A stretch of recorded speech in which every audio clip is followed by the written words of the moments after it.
السلام عليكم ورحمة الله وبركاته.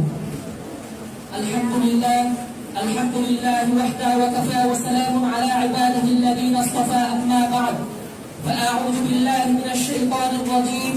بسم الله الرحمن الرحيم. ولله على الناس حج البيت من استطاع إليه سبيلا. وقال رسول الله صلى الله عليه وسلم العلماء ورثة الأنبياء. علماء হলেন আল্লাহ নবীর ওয়ারিস। আজকে যদি মানুষ একসাথে যদি আবার ডাক করে, আজকে যদি ডাক করে, আবার আমরা সকলে ওয়াদা করি আমরা আবার শাপলা চত্বরে জড়ো হবো ইনশাআল্লাহ।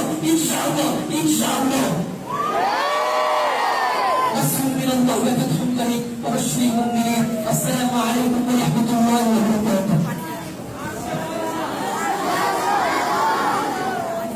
মাশাআল্লাহ, জাযাকাল্লাহ মিজানকে এই পর্যায়ে আমাদের সামনে বক্তব্য নিয়ে আসছেন মাদারপুর জামাতের ছাত্র ইয়াসিন আহমেদ। প্রস্তুত থেকে চলে যাচ্ছে মাদারপুর জামাতের ছাত্র দানিয়া মুজাহিদ।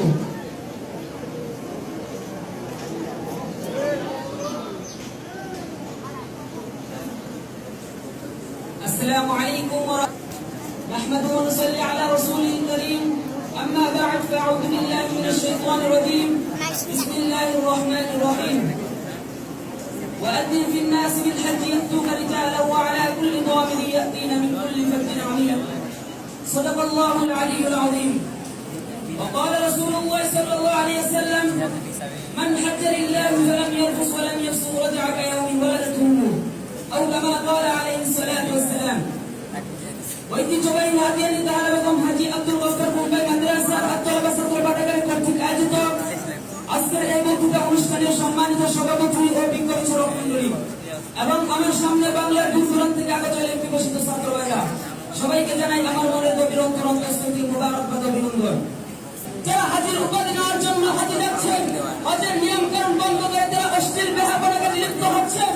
অন্যদিকে কিছু নাস্তিক কুলাঙ্গার রয়েছে যারা আমার রাসূলের আদর্শকে নিয়ে ষড়যন্ত্র করে, রাসূল এবং আল্লাহর বিধানকে নিয়ে ষড়যন্ত্র করেন।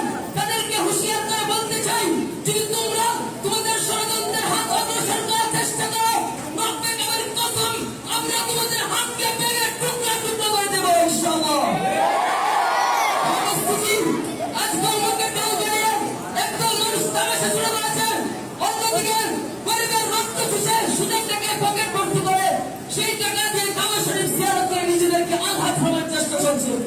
মনে রাখবেন, পবিত্র কাবাগুলো বাচ্চাদের লুট দিলেন, আপনি সারাদিন হারামকে সেখানে গিয়ে সব পরিষ্কার করে নিয়ে আসবেন।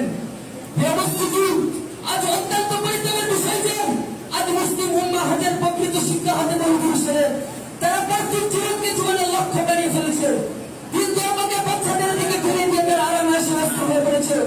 এজন্য মুসলিম জাতি আজ গুজর শক্তির হাতে লাঞ্ছিত বঞ্চিত হচ্ছে। সুতরাং আসুন, এটা তো আমার কাম্য ছিল না, সুতরাং আসুন আমরা হজের প্রকৃত শিক্ষা লাভ করি। এই বলে আমার সংক্ষিপ্ত বক্তৃতা শেষ করছিল। আপনি দোয়া নানি আলহামদুলিল্লাহ রাব্বিল আলামিন। মাশাআল্লাহ, জাযাকাল্লাহ ভাই মোহাম্মদ ওয়াসিমকে। এই পর্যায়ে আমাদের সামনে হজের ফজিলত সম্পর্কে বক্তব্য নিয়ে আসছেন মেধাতুল জামাতের ছাত্র দানিয়া মুজাহিদ। প্রস্তুত থেকে শুরু করা হচ্ছে সাইমন বিন জাকির।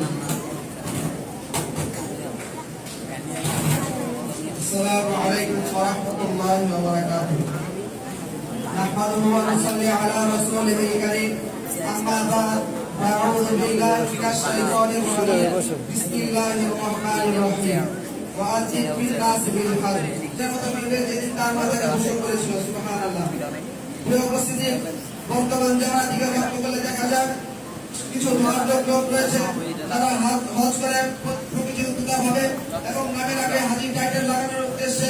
আবার কিছু লোক দেখা যায় যারা হজ মনে করে হজ করলে এখন তাদের টাকা পয়সা শেষ হবে, তাদের ছেলে মেয়েদেরকে এস্টাবলিশ করতে পারবে না, তাদের ছেলে মেয়েদেরকে ভালো জায়গায় বিয়ে দিতে পারবে না। নবী করিম সাল্লাল্লাহু আলাইহি ওয়াসাল্লাম তাদেরকে লক্ষ্য করে বলেন, তারা ইহুদে মারা যাক বা নাসারা মারা যাক আমার কিছু যায় আসে না। আল্লাহ তাআলা তার প্রিয় উম্মতদেরকে এত বড় কথা বলেছে। পরিশেষে আল্লাহ